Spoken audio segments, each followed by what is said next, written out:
मोक्षमार्गस्य नेतारं भेत्तारं कर्मभूभृतां ज्ञातारं विश्वतत्त्वानां वन्दे तद्गुणगते।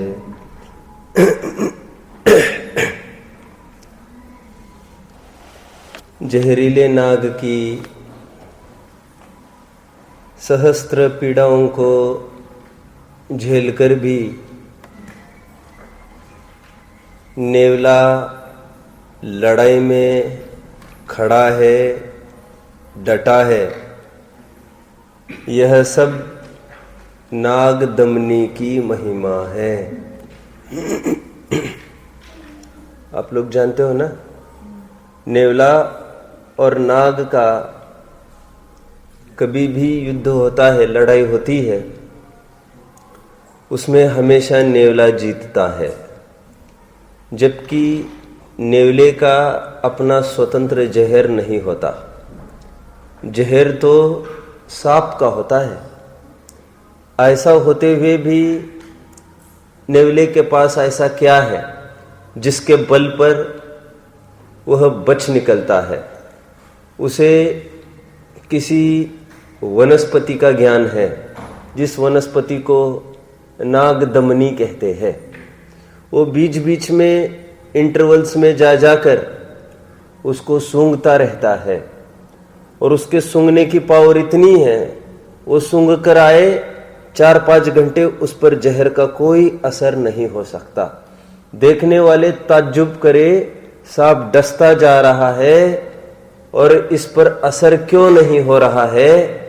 तो असर नहीं होने का रहस्य नागदमनी ही जानना।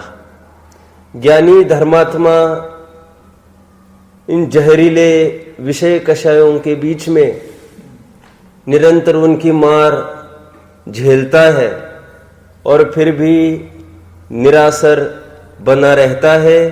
इन सब की महिमा ज्ञात भाव जानना, भेद विज्ञान, सम्यक ज्ञान, सम्यक दर्शन जानना। समुद्र ने एक दिन बड़वा नल से बोला, बड़वा नल जानते हो, एक आग भभकती रहती है समुद्र के बीचों बीच। तो उस बड़वाग्नि से बोला, तू क्यों भभकती रहती है? तू मेरा क्या बिगाड़ पाती है? आज तक तो मेरा कुछ भी तो नहीं बिगाड़ पाई, मुझे कहाँ सुखा पाई आज तक। तो बड़वाग्नि जो थोड़ी सी अग्नि है, इतने समुद्र के सामने विचार करो तो कितनी तुच्छ है, लेकिन एक तरफ से विचार करो तो उसकी महिमा आती है। वो बड़वाग्नि समुद्र से ये बोली कि छोटी छोटी नदियों में भी बाढ़ आती है, गांव के गांव बह जाते हैं, खत्म हो जाते हैं, नष्ट हो जाते हैं, लेकिन आज तक समुद्र में कभी भी बाढ़ नहीं आई। ये सब मेरी ही महिमा जानना। किसकी महिमा?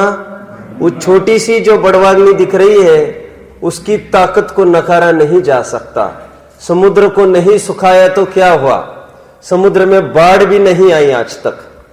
क्या कहना चाहता हूं मैं? ज्ञानी धर्मात्मा को विषय में प्रवृत्ति करते हुए भी आश्रव की प्राप्ति नहीं होती है। यह सब इस बड़वाग्नि की महिमा है। कौन से बड़वाग्नि की? यह सम्यक ज्ञान की महिमा है। इसलिए मैंने कल कहा था, जानकर भी भोग करते हैं, ऐसा क्यों कहते हो? ऐसा कहो, भोग कर भी जानते कैसे है? रहस्य इसका समझो। भोग कर भी ऐसा क्या है जिसको लेकर आश्रव को प्राप्त नहीं होते? यह सब ज्ञान की महिमा है। टोडरमल जी साहब के शब्दों में कुछ पढ़ के दिखाना चाहूंगा। मोक्ष मार्ग प्रकाशक वैसे आपके पास है नहीं। हाँ, पूछिए।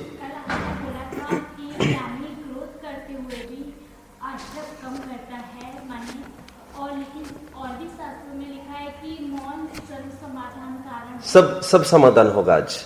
मैं पूरा दूंगा आज, काफी सारे उदाहरण लूंगा मैं, उसमें क्लियर हो जाएगा पूरा। बाद में मैं फिर आपसे पूछूंगा, कोई प्रश्न हो तो यू आर ऑलवेज वेलकम। कहाँ तक आया मैं? टोडरमल जी के साप को मैं यहाँ पर उद्धृत करता हूँ। 285 पेज है, आप घर पर रिफर करिए। कल समय सार नाटक का 112वां पेज रिफर किया था हमने। कल क्या देखा था हमने? कल क्या देखा था? छंदों के माध्यम से क्या देखा था हमने कल समय सार नाटक के? आप बताइए। हाँ बताइए। कल नहीं आए थे? कल क्या देखा हमने यहां पर समय सार नाटक के बीच में? शंकाकार ने एक शंका पूछी थी, वो एक छंद देखा था, और समाधानकर्ता ने समाधान किया था, आचार्य ने, वो एक छंद देखा था। राइट। सम्यकवंत निराश्रव कैसो, जो जग में विचरे मति मंद, सुछंद सदा वरते बुध तैसो, चंचल चित्त असंजित वैन, शरीर स्नेह यथावत जैसो। ये पक्षपात लग रहा था अज्ञानी को, और समाधान क्या किया आचार्य देव ने? पूरब अवस्था जे कर्म बंद कीने, अब ते ही उदय आई, नाना भांति रस देत है। याद आ रहा है कुछ? क्या कर सकते उसमें? भुगतते हैं। वे स्वयं परेशानी छूटना चाहते, तुम ऊपर से काय के लिए गाली दे रहे हो उनको? लोक में कहावत है, स्वयं मरने वाले को काय के लिए गोली चलाकर मार रहे हो? स्वयं निरंतर निंदा गर्रा कर रहा है, उसकी काय के लिए निंदा करते हो? तथा उन्हीं शास्त्रों में सम्यक दृष्टि के विषय भोग आदि को बंध का कारण नहीं कहा, निर्जरा का कारण कहा, परंतु यह भोगों का उपादेयपना नहीं जान लेना। वहां सम्यक दृष्टि की महिमा बतलाने को जो तीव्र बंध के कारण भोगादिक प्रसिद्ध थे, उन भोगादिक के होने पर भी श्रद्धान शक्ति के बल से मंद बंद होने लगा, उसे गिना नहीं। किसने नहीं गिना? अध्यात्म ने। आगम तो वो भी गिन लेता है। कल देखा था हमने, आगम तो कहता है, अध्यात्म कहता है पास हो गया, 40 मार्क्स आ गए, पास। आगम क्या कहता है? 60% फेल, 40 मार्क मिला है। यूनिवर्सिटीज में 40 मार्क्स का पासिंग होता था हम लोगों को, इंजीनियरिंग पढ़ते थे तब। ये बोर्ड्स में 33 पासिंग होता है, यूनिवर्सिटीज में 40 पासिंग होता है। क्या बोला मैंने? पास हो गया। कौन बोलता है? अध्यात्म। वो पर्टिकुलर सीमा को पार कर गया, हो गया, इसका बेड़ा पार हो गया। आगम कहता है ऐसा नहीं। 99 भी आए, आगम कहता है अभी 1% फेल है, अभी भी फेल, अभी भी फेल। जब तक अरहंत है तब तक वो संसार ही है। सो संसार की, बोलो बनारसी दास जी के शब्दों में, सो संसार की सरहद कब तक है? सो संसार की सरहद 14वें गुणस्थान के अंत तक है। ओके?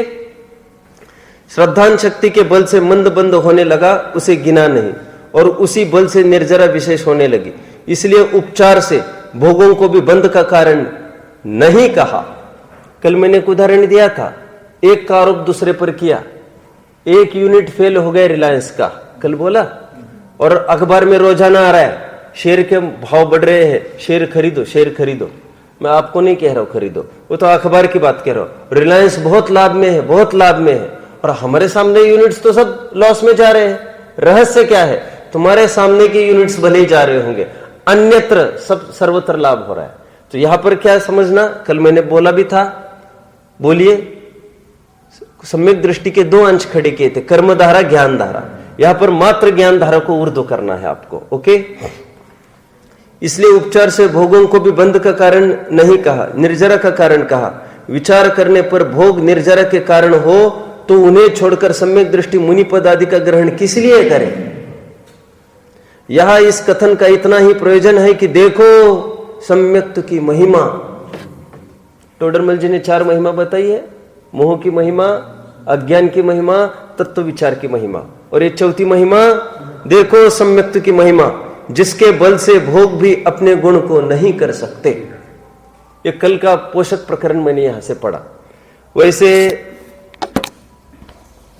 ये सूत्र की तरफ अभी मैं आ रहा हूं, आपके समाधान की तरफ। इस सूत्र को थोड़ा मैथमेटिकल फॉर्म में हम बनाएंगे, डायरेक्टली और इनवर्सली प्रोपोर्शनल के रूप में। मुझे कोई बताएगा इस सूत्र को कैसे प्रेजेंट कर सकेंगे अपन मैथमेटिकल फॉर्म में? लगाओ जोर, अभिषेक जल्दी। समय बहुत कम है, मुझे आज आगे का बोल लेना है, कल पूरा करना है। बोलो, मैथमेटिकल फॉर्म में बता सकोगे? जैसे अगर डायरेक्टली और इनवर्सली प्रोपोर्शनल बताना है।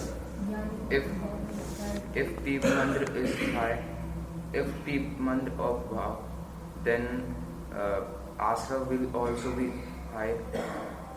That asra is directly proportional to the tibra bhav and mandra bhav is directly proportional to lesa. बैठो, इसके दो फॉर्मूले बनेंगे। तीव्रता इज डायरेक्टली प्रोपोर्शनल टू आश्रव, जो तीव्रता होगी भाव में त्यो आश्रव बढ़ेगा, और मंदता इज इनवर्सली प्रोपोर्शनल टू आश्रव। ये दो फॉर्मूले हो गए।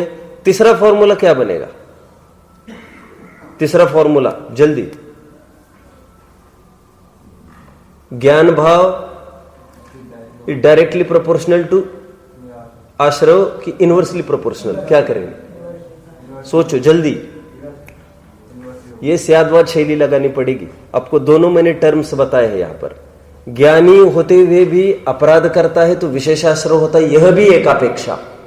और ज्ञानी होता हुआ कोई दोष करता है तो निराश्रवी कमाश्रवी, यह भी एक अपेक्षा।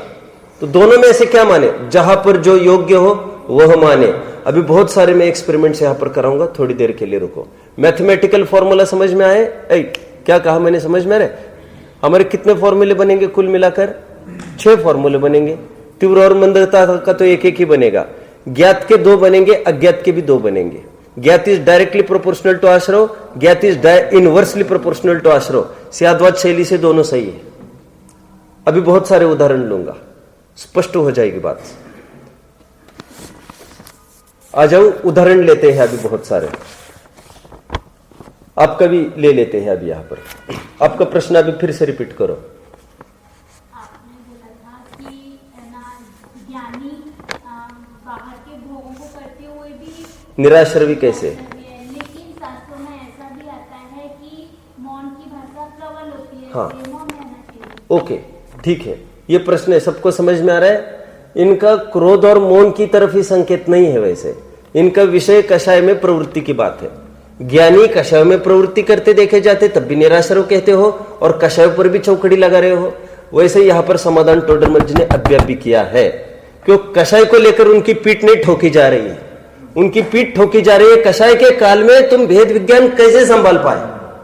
ये सब भेद विज्ञान की महिमा बतानी है यहां पर। वैसे मैं कई सारे अभी एक्सपेरिमेंट्स करूंगा यहां पर। देखिए, एक्सपेरिमेंट 1, आपको प्रश्न पूछूंगा 10-12 में राउंड प्रश्न पूछूंगा। 2 आदमी हैं, दोनों हल्दी पी रहे हैं, हल्दी का दूध पी रहे हैं। आश्रव किसको ज्यादा होगा? एक ज्ञानी है, एक अज्ञानी है। सोच समझ कर उत्तर देना, सोच समझ कर उत्तर देना जल्दी। ज्ञानी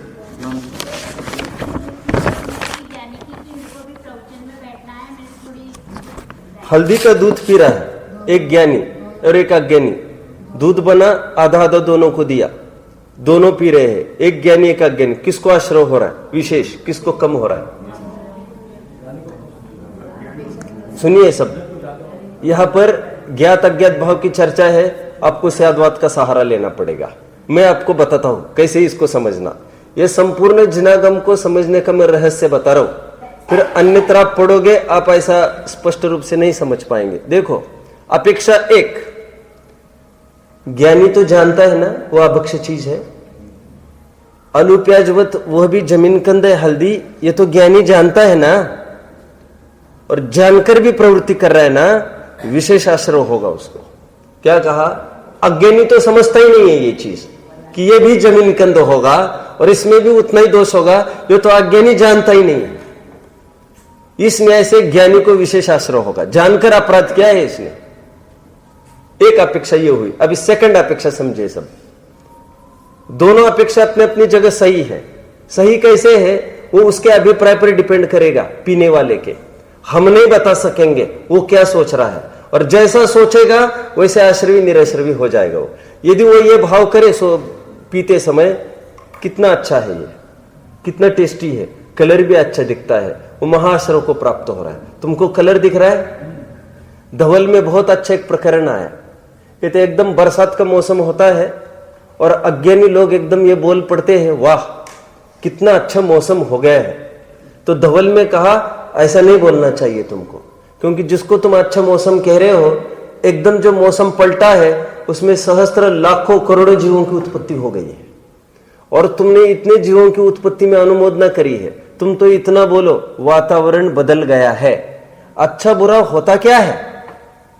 तो खाने में पीने में अच्छा बुरा क्या होता है? ले तप बढ़ावन हेतु नहीं पोषते तजी, तपश्चरण के लिए कुछ खाना पीना पड़ता है, यह बात अलग है। मजबूरी जानकर शान क्यों मानते हो उसको?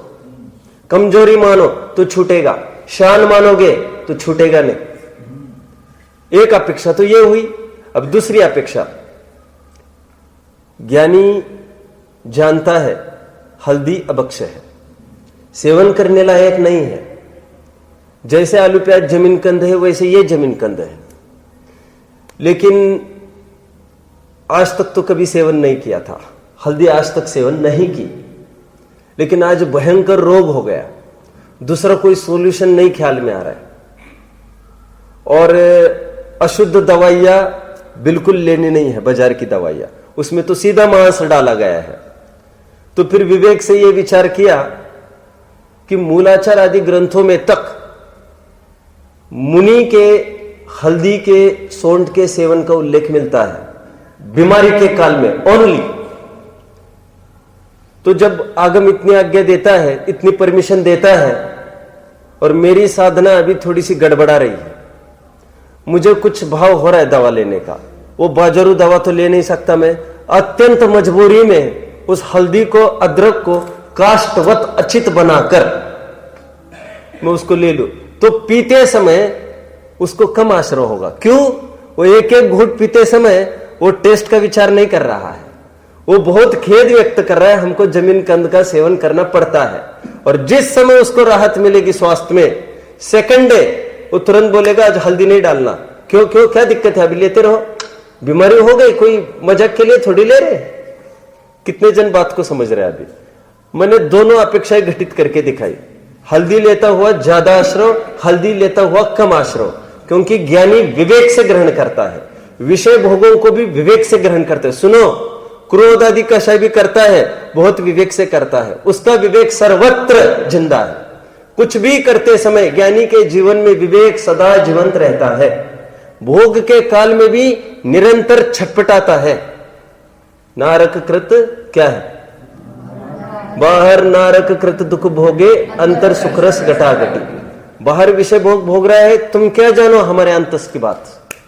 भरत के जीवन की एक घटना आती है ना, ये तो बहुत मजे करते हैं। तो उसको भरत जी ने क्या कहा था? वो तेल लबालब भरा हुआ, उसको कहा तुम जाकर देख कर आओ मेरा राजवैभव पूरा। लेकिन सुनना, तेल की एक भी बूंद यदि गिर गई उस कटोरी में से, गर्दन छाटी जाएगी तुम्हारी। और वो घूम के आए, उसको पूछा क्या क्या देखा? क्या क्या देखा उसने?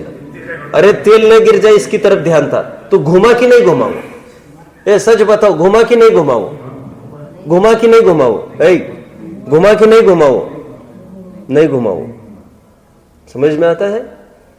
देखो, आप प्रवचन में यहां पर बैठे हो और अभी अभी आपको किसी ने बहुत डांटा है बाहर, अब यहां पर आपका मन नहीं लग रहा है। बोलो, आप प्रवचन में बैठे हो कि नहीं बैठे हो? बोलो, ज्ञानी भोगों में बैठा है कि नहीं बैठा है? उसका चित्त जहां पर हो वहीं पर उसकी प्रेजेंस कहने में आती है। अपन कहते रहो, आओ प्रवचन में आओ, कहां चले गए थे, कहां चले गए थे? तो फिजिकली तो आप यहीं पर हो, मेंटली जहां पर हो वहां पर प्रेजेंस मानी जाती है। और मेंटली प्रेजेंस ज्ञानी धर्मात्मा की पूर्ण शुद्धात्मा में है।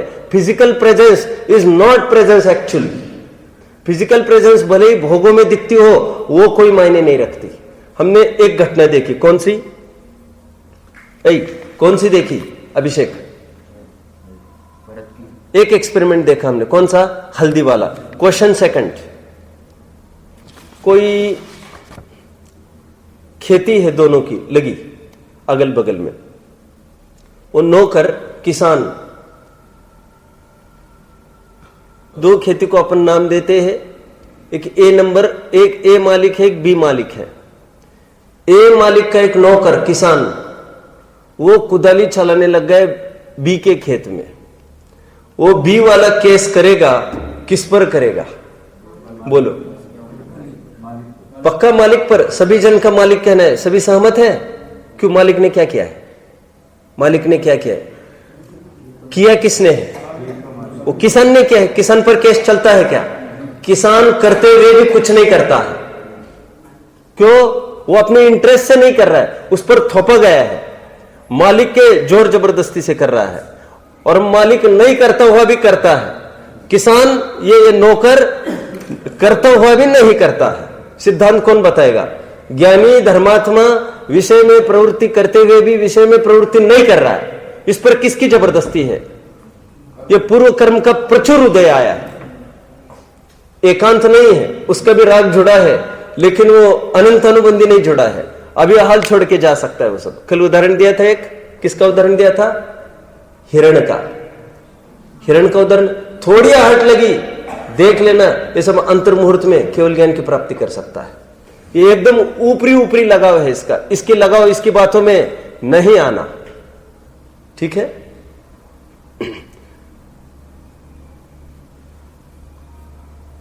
लड़के ने अपना ऐसा उदाहरण ले, प्रत्यक्ष ही जो घटना घटी थी उसी को लेते हैं। महात्मा गांधी जी को उनके बड़े भाई ने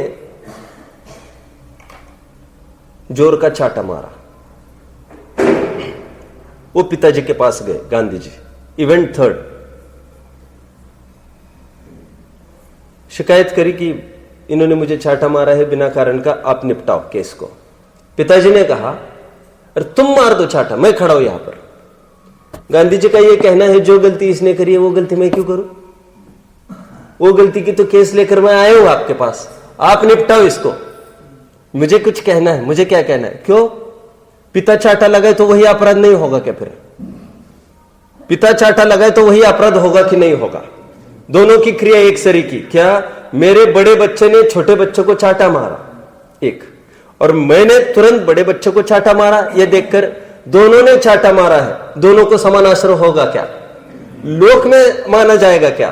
अरे पहला चाटा मारा है वो तो अपराध है, और दूसरा चाटा मारा है वो अपराध का निवारण करने के लिए दी गई शिक्षा है। समझ रहे? इवेंट 3, क्रिया सेम, लेकिन एक ज्ञात भाव और एक अज्ञात भाव। अभी तीव्र मंदता की चर्चा नहीं चल रही है हमारी चर्चा किसकी चल रही है? ज्ञात भाव। ये जानकर मार रहे हैं, पिताजी जो कर रहे हैं वो जानकर कर रहे हैं। इसलिए बहुत बार बच्चों को बहुत आकुलता होती है, पापा जी ने यही काम किया, पापा जी को कुछ नहीं बोला आपने, और तो मैंने गलती करी, मुझे बोल रहे आप।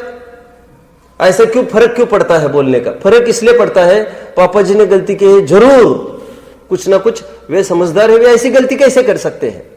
उसको पक्षपात दिखता है छोटों को, लेकिन ये पक्षपात नहीं है। बच्चा भी बहुत जिद करता है, मैं गाड़ी लेकर आज रोड पर जाऊंगा। नहीं बेटा, तुम मैदान पर जाना। नहीं, वो पापा जी कैसे चलाते हैं? पापा जी बचना जानते हैं बेटा, तो बचना नहीं जानता। अभी समझ में आता है? वो ज्ञात भाव है, बचना जानते हैं, अज्ञात भाव, बचना नहीं जानते। कितने इवेंट हो गए? अपन तो प्रथमोन्यों की भी कुछ घटनाएं सामने रखकर बात करेंगे। जानते हो आप, ये वैसे एक प्रश्न पूछता हूं, मैं थोड़ा भूल रहा हूं, कौरवों को किसने मारा भैया? समर्पित पांडवों ने मारा? पक्का? सोच समझ कर बोलो, कौरवों को किसने मारा? पांडवों ने मारा? नहीं, पांडवों ने नहीं मारा, उसने मारा है। किसने? वो छली बैठा है ना, कृष्ण, फल भोग रहे ना, और क्या चाहिए? तो कृष्ण के हाथ में कुछ हथियार नहीं है। हम यही तो कहते हैं, लड़ाई नहीं करता हो, लड़ाई कर रहा है। समय सार की प्रसिद्ध गाता है, सेता हुआ नहीं सेवता। किसी को ज्ञान में पढ़ा है समय सार? मैं ज्यादा भी गाथा ही नहीं बताना चाहता आपको। सेवन करता हुआ भी सेवन नहीं करता। क्यों भैया? ये मंदिर किसने बांधा है? मंदिर किसने बांधा? ये आपको पूछ रहा हूं, मंदिर किसने बांधा है? ये मंगलायतन किसने तैयार किया है? पवन जी ने तैयार किया है। चिदायतन कौन तैयार कर रहा है? पवन जी तैयार कर रहे हैं। तो पवन जी ने एखादी ईट लगाई होगी यहां पर आकर, एखादी ईट लगाई होगी ना, पुताई तो की होगी। फिर क्या किया उन्होंने आकर? तो भावना जिसकी है उसने किया, ऐसा कहने में आता है, पकड़ में आता है। करता हुआ नहीं करता, और नहीं करता। क्यों? ताजमहल बनाया किसने बनाया? शाहजहां ने बनाया कहते, तो कितना क्या क्या बनाया होगा उसने?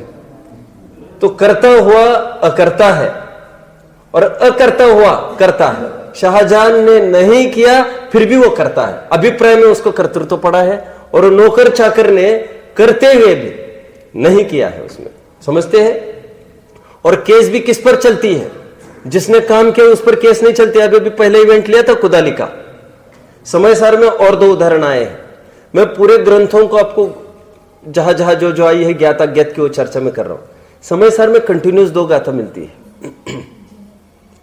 शराब पीता हुआ भी नशा नहीं चढ़ती ज्ञानी को। अब ज्ञानी मतलब यहां का ज्ञानी नहीं लेना, वैसे सम्यक ज्ञानी की बात नहीं कर रहा हूं मैं, बिल्कुल भ्रम नहीं पालना कोई। मैं ये कहता हूं ज्ञानी शब्द हटा दो, चलो। किसी को शराब पीते हुए भी चढ़ती है और किसी को शराब पीते हुए भी नहीं चढ़ती है। एक गाथा ही है समय सार में। ये कहते हुए क्या कहा मालूम उन्होंने? वो विषय में प्रवृत्ति करते, निर्जरा अधिकार की गाथा है ये, कि विषय में प्रवृत्ति करते हुए भी वो ज्ञानी को आश्रय नहीं होगा, चढ़ती नहीं है उसको शराब विषयों की, और अज्ञानी को चढ़ जाती है। लोक में ऐसा संभव है? लोक में ऐसा संभव है? शराब पीते हुए किसी को चढ़े किसी को नहीं चढ़े? बिल्कुल संभव है। मैं सच्ची बात कहता हूं। अब मेरे सामने की घटना है। एक जन को, बहुत सज्जन लड़के को फ्रेंड सर्कल ने मिलके, ये कौन सा दिन होता है, होली होता है ना, होली पहले जमाने में तो खूब होता था। डॉक्टर साहब भी बताते हैं, डॉक्टर साहब अपने बचपन की बताते हैं। उनके फ्रेंड सर्कल ले गए उनको एक जगह और खूब भांग पिला दी। वो तो समझ नहीं पाए, भांग के नाम पर थोड़ी ना भांग पिलाते हैं, वो तो दूध आदि के नाम पर पिलाते हैं। अब देखो उनको बिल्कुल नहीं चढ़ी, सब पर चढ़ रही है। तो जानते हुए दुकान में आकर बैठे, उनको आकर किसी ने कहा गजब हो गया, तुमको अभी नहीं चढ़ रही है? अरे तुमको भांग पिलाई, भांग। जैसे उनको पता चला उनको चढ़ने लग गई। मजाक नहीं कर रहा हूं मैं इतनी सारी घटनाएं बताऊंगा, आप यकीन नहीं मानेंगे, आपको ग्रंथों का बहुत रहस्य पकड़ में आएगा। और एक बात बताता हूं आपको, ग्वालियर में अभी अभी ताजी घटना हुआ क्या, एक गरीब आदमी अपना छत बना रहा था ऊपर। सिद्धांत में आपसे सुनूंगा, उदाहरण के लिए नहीं बता रहा हूं, मुझे फटाफट सिद्धांत कहकर आगे चलना है, फिर ग्रंथों के और आधार दूंगा। वो छत बना रहा था, थैच्ड रूफ। तो छत बनाते समय उसको कुछ काटा होगा, तो उसको लगा ये क्या हो गया, और वो बिल था वहां पर, तो उसने सोचा क्या है ये चूहा हुआ क्या करता है। उसने वो कपड़ा वपड़ा बांध कर छिंदिया विंदिया डाल कर उसको पैक कर दिया और छत जैसा का तैसा खड़ा कर दिया नॉर्मल। 2 साल के बाद फिर चढ़ा ऊपर, फिर वो छत जमाने के लिए, बरसात के दिन आने वाले हो तो पक्का कर रहे सब, जमाने के लिए सब ठीक करने लग गए। उसको ध्यान में नहीं आया ये क्या है, तो उसने वो खोलता गए, उसमें आपने क्या डाला और उसमें मरा हुआ सांप दिखा। तो उसको ख्याल में, रे 2 साल पहले आपने कोई सांप काटा था, उसको जहर चढ़ा, मर गए वो आदमी। प्रथम युग में तो बहुत घटनाएं मिलेगी। क्यों? दोनों सगे भाई और दोनों को जहर दिया था, जिसको चाचा पर पक्का भरोसा था कि चाचा ऐसा कैसे कर सकते हैं, चाचा ऐसा करें, अपने को जहर पिलाएंगे क्या?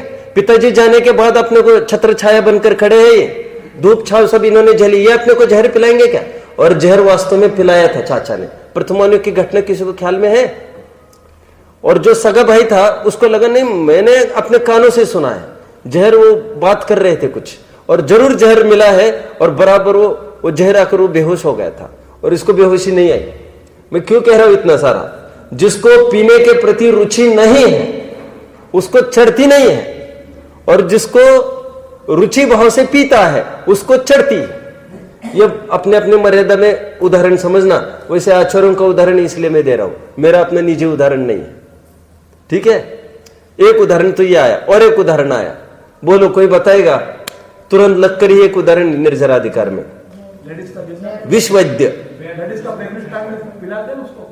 क्या विश्ववैद्य का उदाहरण। ये तो ये बोल रहे हैं कि बीमारी बराबर ये शराब का उदाहरण हो गया, लेकिन अभी अपना मैं तो अभी दूसरा बात को पुटअप कर रहा हूं। विश्ववैद्य का एक उदाहरण दिया है कि कोई विष ग्रहण करे वो मरता नहीं, और कोई विष ग्रहण करे और तत्काल मर जाता है। ऐसे एक उदाहरण दिया। प्रैक्टिकली संभव है ये? बिल्कुल संभव है ना। ये विष कन्याएं क्या है? विष कन्याओं पर जहर का असर नहीं होता। और तो और जो विष वैद्य होता है, कल मैंने थोड़ी सी बात कही थी, जहर को परिष्कृत करके वो ये कैंसर वगैरह की ट्रीटमेंट क्या है, मैंने कल बोला था। कल ये तो जहर पीकर ही जी रहे हैं और कोई इसके अलावा वो बिना परिष्कार के जहर को पिएगा वो मरेगा। अथवा विष कन्या का सीधा उदाहरण ले सकते हैं। इवन अपन लोग थोड़ा थोड़ा जहर लेवे ना, वो शरीर उसको अडॉप्ट करना चालू करता है, मरता नहीं है। और फिर उसका फल यह होता है, आगे कितने भी जहरीला सांप काटे मरता नहीं हो, वो बॉडी वैसे ही आदत में पड़ जाती है, उस पर जहर काम नहीं करता। आप समझ रहे हैं? मैं ये नहीं कह रहा हूं हमको क्या करना चाहिए क्या नहीं करना चाहिए, मुझे तो यहां का उदाहरण दे रहा हूं। जहर को तो अभक्ष कहा है। कहां पर कहा? कहां पर कहा? 22 अभक्षों में। विष, ओला घोल बड़ा, निशी भोजन, 22 अभक्ष में देख लेना। ठीक है? साक्षात प्राणघातक उसको अभक्ष कैसे नहीं मानेंगे। प्रथमोन्य की और एक घटना बोलिए। हाँ। सच पूछो तो ज्ञानी भोग नहीं भोगता है। ज्ञानी भोग नहीं भोगता। मैंने कहा ना, ये तो क्लास में बैठकर भी नहीं बैठे हैं, इनका ध्यान कहीं और ही है। आप समझते हैं वेश्या कहां पर है? आप भी वेश्या कहां पर है? नगर नारी को प्यार यथा। वेश्या की रुचि उस पुरुष में नहीं है जिसके साथ भोग कर रही है। और बोल कैसे रही है? डायलॉग इतना सेटेड है, पत्नी भी नहीं बोलती है ऐसे। और आप कितने सुंदर हो, आप महान हो, आपकी तो क्या बात करें, आपके साथ ही जीवन लगाना, ये करना है। कहां पर श्रद्धा? श्रद्धा में कौन बसा है? सबसे बड़ा रुपया। भोग उसका पैसे से बंधी है। और जिस समय पैसा नहीं होगा, वो हाल हुआ था किसका? चारुदत्त का। पटक दिया लैट्रिन में, जीवन भर का पैसा लूट लिया और एक झटका भी बर्दाश्त नहीं हुआ बिना पैसे का। क्यों? पैसे को लेकर पूरा काम चलता है। समझ में आता है? हमको लगता है आपके हमारे प्रति प्रेम है, आपका हमारे प्रति प्रेम है, लेकिन बनियों का बोलो, ग्राहक के प्रति प्रेम नहीं। कितना अच्छा बोलता है, कितना अच्छा बोलते, कितना मीठे बोलते हुए दुकानदार, पैसे के प्रति लगाव है। थोड़ी उधारी कर देना, फिर पता चलेगा। ये बहुत कठिन है कहना। क्या कठिन है कहना? उनको लगाव किसकी तरफ है? लगाव हमारी तरफ नहीं है। देखो मैं एक उदाहरण देता हूं। मैं बाहर निकलूंगा, आप सब लोग मुझे जय जिनेंद्र करेंगे, खूब करते पंडित जी। मुझे ये भ्रम नहीं पालना चाहिए क्या कि मुझे जय जिनेंद्र हो रही है। मैं तो सच्ची ईमानदारी की मैं बात कह रहा हूं। मैं तो सोचता हूं अपना जीवन जिनवानी में समर्पित है, उस समर्पण को जय जिनेंद्र चल रही है। और थोड़ा तुमको देखना है तमाशा, तो थोड़ा एक काम करके देखो तुम, क्या जिनवानी की तुम छोड़ दो, जिनवानी के विरुद्ध बकना चालू करो। अब तुम्हें पता चलेगा जय जिनेंद्र किसको चल रही थी कल तक। हम भ्रम क्यों पाले? हमको जय जिनेंद्र कर रहे इतने जन, वो तो जो हमने अपना पूरा जीवन इसमें लगाया है, समर्पण की वैल्यू कर रहे हैं। ये इनका मेरे प्रति प्रेम नहीं है, परमार्थ से इनका जिनवानी के प्रति प्रेम है, इतना मुझे ख्याल में आया। तुमने क्यों भ्रम पाला? तुम्हारे प्रति रिस्पेक्ट है। देखो ऊपर से दिखता कुछ है, ये अंदर से अपने को खींच निकालना है। रहस्य तत्व ज्ञान का ज्ञात भाव और अज्ञात भाव की चर्चा चल रही है। सबके साथ एक ही क्रिया, लेकिन ज्ञानी वो असर को प्राप्त नहीं हो रहा है, अज्ञानी असर को प्राप्त हो रहे हैं। और एक उदाहरण दूं प्रथमान योग का भी, ये अन्य मतियों में आता है। वैसे पुतना थी ना, पुतना, हुई इस पुतना, पुतना कौन थी? ये कंस की बहन थी क्या? कौन थी ये कृष्ण की बुआ थी ना, कृष्ण की बुआ जो भी होगी। ये पुतना को बताया गया था कि ये कृष्ण का जन्म हुआ है कहीं और कृष्ण हत्यारा सिद्ध होगा। ये भविष्यवाणी हो गई थी, कृष्ण के माध्यम से मरण होगा कंस का, ये बात पक्की थी। अब उसका निवारण कैसे करे? कहीं ना कहीं यदि पैदा हुआ होगा तो मर जाए, तो गांव के नगर के सभी बच्चे मर जाए। यह कैसे संभव है? तो पुतना स्तनपान कराने के लिए गांव में गई। स्तनपान समझ में आया? ब्रेस्ट फीडिंग समझ में रहे, अपना दूध पिलाना। और वो इतना वो होगी कोई एक मायावी शक्ति, इतना मीठा दूध, और सभी बच्चे चाहे उसका स्तन का दूध पीना। कृष्ण ने भी पिया। जहर का सभी जन सेवन करते हैं, कृष्ण मरता नहीं है उसमें। क्यों? उसके पास ताकत है, इम्यूनिटी पावर उसको कहता है। मेडिकल साइंस क्या कहता है? इम्यूनिटी पावर, प्रतिकार शक्ति कहते हैं उसको। वो प्रतिकार शक्ति की ताकत कहां से आई? वो ये यहां पर सिद्धांत में क्या पर लगाएंगे? भोगों को सभी भोगते हुए इसमें प्रतिकार शक्ति प्रबल है, किसमें? ज्ञानी में, तो उसको फल को प्राप्त नहीं होता। आप सब समझ रहे हैं? बहुत सारे उदाहरण को पेश किया जा सकता है। अब हम आगे के प्रकरण में बढ़ना चाहेंगे। कौन सा शब्द है आगे? किसकी चर्चा करनी है आज? अधिकरण। शंका का समाधान हुआ होगा तो मैं आगे बढ़ रहा हूं। फिर 4 भावों की चर्चा की, तीव्र, मंद, ज्ञात, अज्ञात। किसी को कोई प्रश्न? किसी को कोई प्रश्न? प्रश्न नहीं। भरत जी को घर में वैरागी कहा है, वो 96,000 जनों के साथ भोग करने के कारण नहीं, भोग का काल में अत्यंत विरक्त रहते हैं।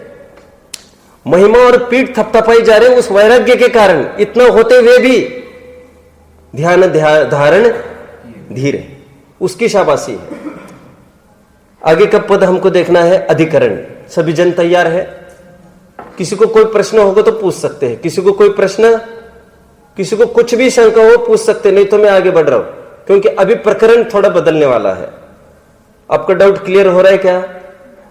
बाहर की प्रवृत्ति को नहीं देखा जाए, ऐसा लिखा है ग्रंथों में, पढ़ना आप।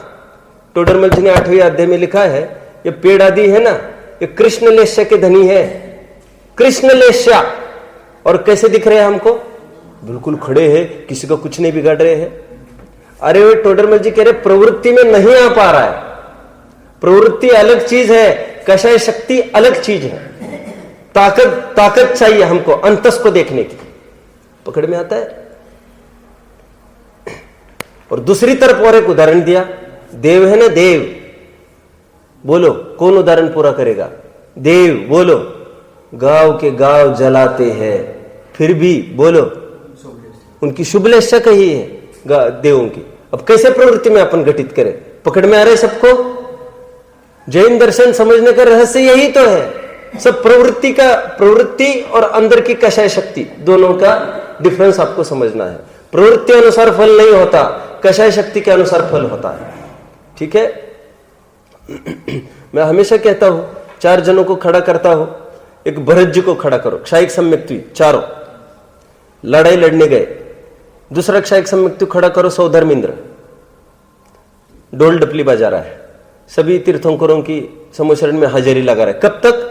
करोड़ों वर्ष तक। करोड़ों वर्ष तक वही खड़ा रहता है जब तक दिव्य ध्वनि खिरेगी। तीसरा लोकांतिक देव, क्षायिक सम्यक दृष्टि, दीक्षा के काल में जाते हैं, वेल डन मायसन। मायसन मतलब वेल डन, बहुत अच्छा। अनुमोदना करते दीक्षा की, बैक अपने अपने घर में आकर विश्राम। दिव्य ध्वनि सुनने का काम नहीं इनका, नाच गाने के लिए भी नहीं आते, बिल्कुल ये विरक्त जीव है। और चौथे जीव सर्वार सिद्धि के देव, वे भी क्षायिक सम्यक दृष्टि, प्रवचन सुनने भी नहीं आते वे। चारों आदमी समझ में आ रहे हैं आपको? ये 4 मैंने बताए। एक युद्ध कर रहा है, एक ढोल डपली बजा रहा है, और सब वही चल रहा है। आयोजन व्यवस्थाओं में ही समय लगा रहा है। और तीसरा कौन? लोकांतिक देव, जो एक बार आते हैं दीक्षा कल्याण के काल में। चौथे कौन? सर्वार सिद्धि के देव, जो जीवन भर कभी भी मुखड़ा नहीं देखते भगवान का।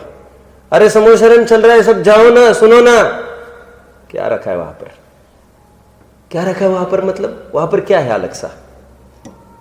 क्या उनके पुद्गल के पिंड को तो देखने नहीं जाना है, परमावतारिक शरीर को? दिव्य ध्वनि सुनने जाते हैं। और 33 सागर तक उनकी कितनी ताकत है भगवान की दिव्य ध्वनि देने की? कितनी ताकत है भैया? कितनी ताकत है दिव्य ध्वनि देने की? ज्यादा से ज्यादा 8 वर्ष कम 1 कोटि पूर्व, उससे ज्यादा दिव्य ध्वनि तो दे नहीं सकते। और हम तो सागरों पर चर्चा करते हैं। 33 सागर और हजारों तीर्थंकर निकल जाएंगे, वे भी वो बात नहीं कह पाएंगे। वो हमें यहां पर चर्चा करते हैं, काय के लिए हमको वहां पर बुलाते हो? पकड़ रहे आप सब? चारों को बराबर मोक्ष मार्गस्थ कहा, 41 प्रकृतियों का निरोध। एक लड़ रहा है, आप समझते हो? बाहर की प्रवृत्ति और अंदर की कषाय शक्ति की तरतमता हमको समझ में आना चाहिए।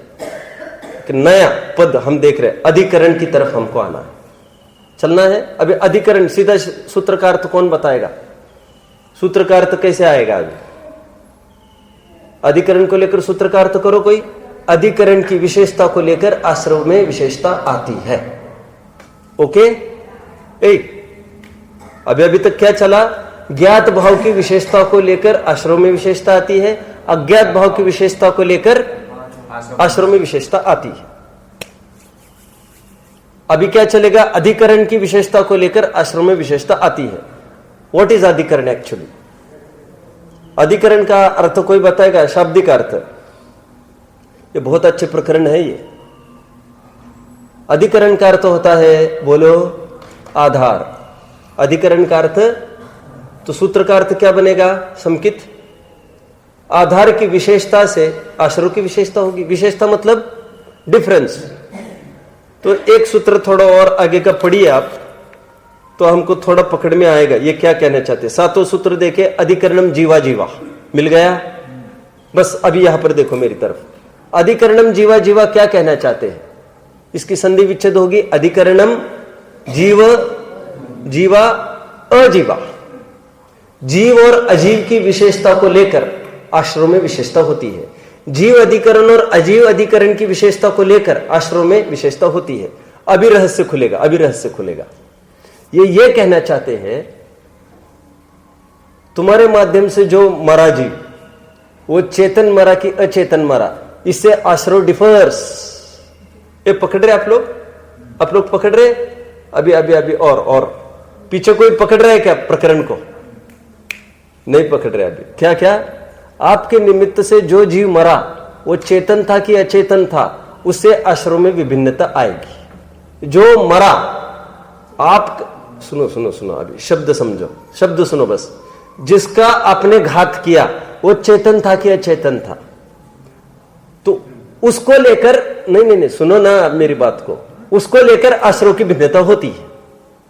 ये सूत्र का अर्थ है। अब खोलता हूं मैं। सबके दिमाग में एक प्रश्न दौड़ने लग गया है कि चेतन की हिंसा बोल रही है, चेतन की हिंसा कहां से बोल रही है? यही तो कह रहे, अधिकरणम जीवा जीवा। जीव और अजीव के आधार को लेकर आश्रम में विशेषता आती है। मतलब क्या? पहले मैं आपको ग्रंथों का थोड़ा परिचय कराऊं। मैं बनारसी दास जी का एक छंद बोलूंगा। कर्म जाल वर्ग नासो जग में न बंधे जीव। क्या अर्थ है इसका? जल्दी बोलो फटाफट। बराबर। एक, कर्म जाल वर्ग नासो जग में न बंधे जीव, बंधे न कदापि मन वच काय योग सो। मन वचन काय की योग से नहीं बनता। सुनो लिसन। चेतन अचेतन की हिंसा सो न बंधे जीव। किसने छंद पढ़ा है कभी? आपने पढ़ा है। अर्थ पूछू क्या? अर्थ कोई बताएगा क्या? एनीवन? कोई भी मुझे इसका अर्थ बताओ। और सुनो, तत्व और सूत्र का अध्ययन नहीं करोगे, समय सार का अध्ययन आप डेप्थ तक नहीं ही पहुंच सकोगे। भावुकता से काम नहीं निकलता हमारा। चारों अनुयोगों का ठोस और गहरा अध्ययन होना चाहिए। यह बात सत्य है कि अध्यात्म के ही राजमहल में रहना है, लेकिन आगम की नींव जब तक तंदुरुस्त नहीं होती है, आप उस महल में प्रवेश नहीं कर सकते।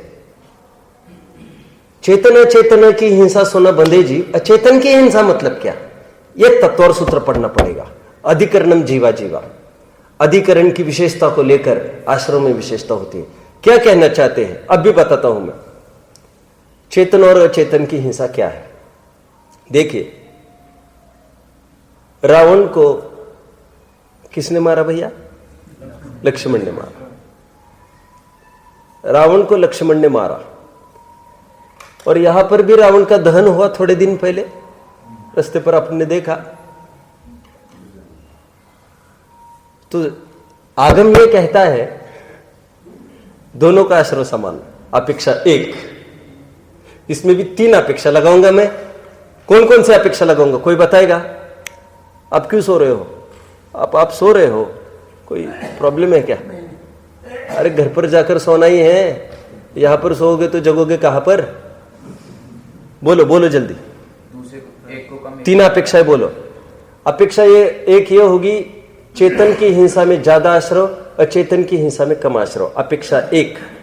अपेक्षा 2, दोनों में समान आश्रय। अपेक्षा 3, अचेतन की हिंसा में ज्यादा आश्रय। अभी मैं आ रहा हूं पॉइंट की तरफ। ये तीनों पॉइंट जैसे ज्ञात अज्ञात में डाले थे वैसे इसमें डालो। मेरा यह कहना है कि रावण को मारने में जितना आश्रव लक्ष्मण को हुआ, उतना ही आश्रव ये उनके पुतले को दहन करने में होता है। चेतन हो वस्तु, अचेतन हो, समान पाप आपको लगेगा। मैं अभी बताता हूं आपको। वैसे सागर धर्मामृत में तो यहां तक आया, किसी बेडशीट पर, बेडशीट होती है ना, हाथी बने हाथी, और उसको आप हाथी मारने का पाप लगता है। अब बेडशीट धोते हो तो अब जिस समय में आपने निचोड़ा ना आपने, हाथी को निचोड़ने का पाप आता है। इससे भी जानने लायक है, सागर धर्मामृत में लिखा है आशाधर जी ने, ये फूल पत्ती वाले कपड़े जो पहनते हैं ना, खास तौर पर महिलाएं, फूल पत्ती वाले जितने भी, हाथी भी रहते हैं, मोर भी रहते हैं, चेतन अचेतन की हिंसा सो ना बंधे जीव। यहां पर तो प्रकरण दूसरा चल रहा है, यहां पर तो चेतन अचेतन की हिंसा सो बंधे जीव। आश्रव की चर्चा चल रही है, वो अध्यात्म है। अध्यात्म और आगम का सुमेल फिर कभी दिखाएंगे आपको। आज तो मुझे सूत्र का अर्थ बताना है।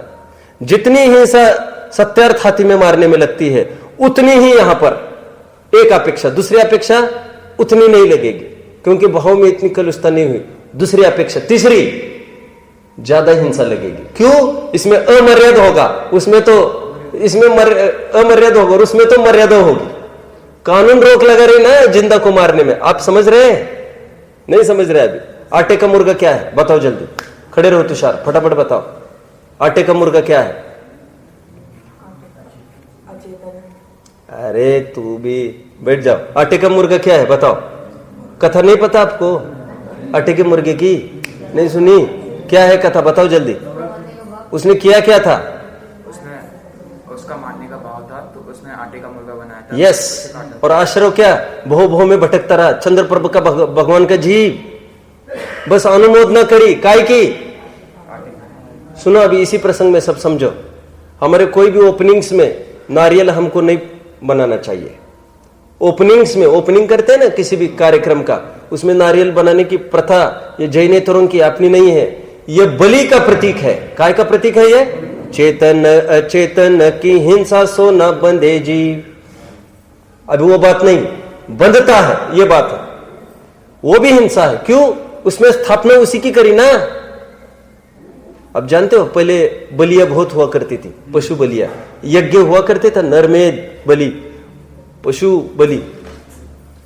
ये केवल लोकमान्य तिलक ने भरे स्पीच में ऐसा बोला था। वैदिकों में जितनी भी यज्ञ की हिंसा आज खत्म हुई है, यह सब जैनियों की देन है। यदि जैनी का उदय नहीं हुआ होता तो न जाने यह ब्राह्मण समाज कितनी हिंसा की पोषक होती। और स्वयं ब्राह्मण थे लोकमान्य तिलक, और डटकर समर्थन करते थे जैनत्व का। एक जैनत्व के ही कारण इनके यज्ञों पर लगाम पड़ी, तो उन्होंने यज्ञ तो हटा दिया और आज क्या करना चालू किया मालूम आपको? कोई कार्यक्रम करना हो उनको, वे बहुत बड़ा एक फल लेते हैं, आपने देखा है कभी? और फल लेके उसको वो चीरते हैं और उसमें थोड़ा सिंदूर भी डाल देते हैं। तो लोगों को लगता है थोड़ी ना बकरी चढ़ाई, थोड़ी ना बकरी की बलि, उसमें स्थापना उसी की करते हैं लोग। समझ रहे? अब जानते हो तरबूज वगैरह को अभक्ष को बोला है, कद्दू को, बड़े बड़े जितने भी फल उनको अभक्ष को, उसमें वैसा ही भाव आता है बनाने में। मैं तो दूसरी बात कह रहा हूं। मैं क्या कह रहा हूं? चेतन और अचेतन दोनों की हिंसा में समान बंद होता है। किसी को प्रश्न है क्या कुछ? नारियल को बलि का प्रतीक माना है उन्होंने। प्रसाद प्रसाद कहते ना वे लोग। अरे ये बात अलग है, वे तो प्रसाद के रूप में बांटते हैं। और सुनो, कोई गाड़ी अपने खरीदी करी, ये बात ही अलग है इसकी। तो ये तो इसका प्रतीक है, हे भगवान हम नैवेद्य का सेवन अनादिकाल से करते आए, इसकी तृष्णा शांत नहीं हुई, बस छूट जाए, ये पिंड छूट जाए इससे। ये 8 द्रव्य हमने इसलिए चढ़ाए हैं पर द्रव्यों की हेयता दर्शाने के लिए, और महापुरुष के सामने उसका थोड़ी ना कोई प्रसाद वसाद बढ़ता है। वो अन्य मतियों में बलि देखो, एक दिन यहां पर कोई आए और मुझे बोले कि ये भोग का क्या करते हैं आप? मैंने कहा जैनियों में भोग शब्द नहीं है। उनके यहां वो भगवान खाते हैं ऐसा वे कहते हैं।